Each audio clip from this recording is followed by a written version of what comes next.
Kadang dia bilang, "Mah, Pah, ada kakak rambut panjang." Gue dan bini gue cuma bisa saling pandang.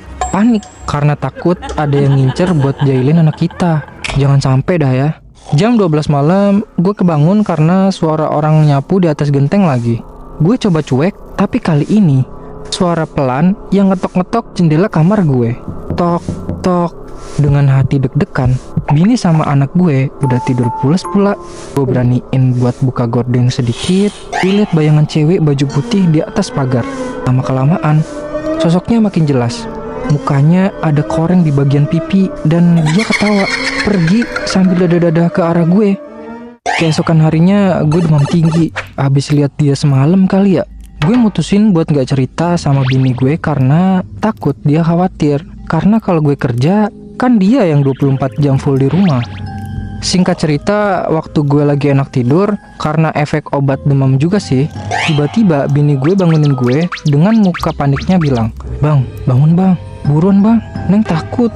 Mata gue udah 2 watt cuma bilang, "Duh Neng, ada apa?" Bini gue jelasin hal aneh yang baru aja kejadian ke dirinya. Katanya pas dia lagi di dapur, lagi masak, dia dengar langkah kaki mendekat, terus meluk dia dari belakang.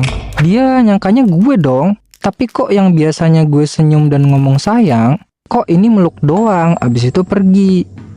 Terus bini gue lihat gue masuk kamar mandi, tapi kok gak keluar-keluar. Pas dibuka pintu kamar mandi, ternyata kosong. Terus dia lari ke kamar.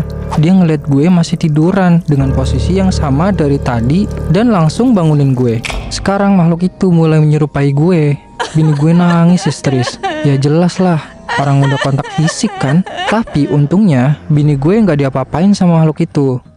Gue nggak mungkin ngejual rumah ini karena ini rumah perjuangan gue saat masih bujang. Akhirnya gue datangin Ustadz buat ruqyah rumah gue. Pas ruqyah dimulai, suasana berubah. Ustadz bilang ada banyak penghuni lama di rumah ini, terutama pojokan kamar Nuki dan atap genteng.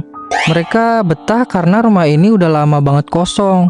Padahal gue gak cerita apapun ke ustadznya.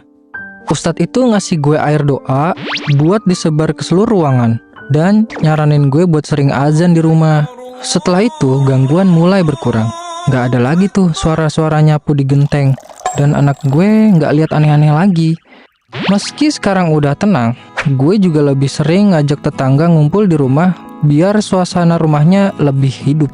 Pesan yang bisa diambil dari cerita gue, kalau lu ngerasain atau ngalamin sesuatu yang aneh dimanapun, lu harus peka dan jangan diabaikan terhadap apa yang terjadi di sekitar. Rasa waspada itu penting agar